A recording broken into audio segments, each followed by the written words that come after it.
Neocortex is a conversational AI platform. It enables smart characters that understand the context, adapt to player choices, and hold meaningful conversations. These characters can also understand their environment and make decisions based on the objects in the game world.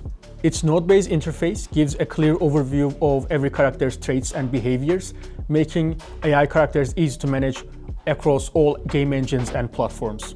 The Technopole AI Accelerator gave us direct access to experienced mentors who provided us guidance whenever we needed clarity or direction. Pocobitiga jäävad tüütud ja ebaefektiivsed tööalased e-kursused minevikku.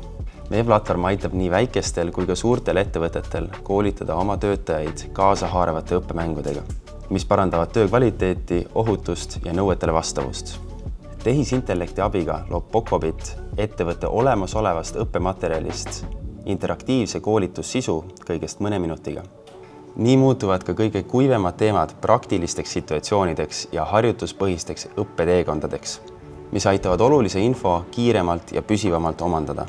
AI kiirendi oli meile toeks oma tipptasemel spetsialistidega meie äristrateegia väljatöötamisel ja juriidiliste protsessidega algfaasis.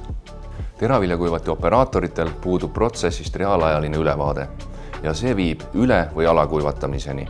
GrainFlow töötab välja teraviljakasvatajatele mõeldud AI-põhist assistenti, mis annab kuivatusprotsessist reaalajalise ülevaate, ennetab saagi riknemist ja aitab kuivatit seadistada. Technopoli AI kiirendi suurim väärtus oli teistega oma teekonna jagamises, koolituspäevadel saadud teadmistes ja ekspertide poolt pakutavas mentorluses. Tänu kiirendile oleme testinud oma prototüüpi klientide kuivatitel, kogunud andmeid masinõppe algoritmi väljatöötamiseks.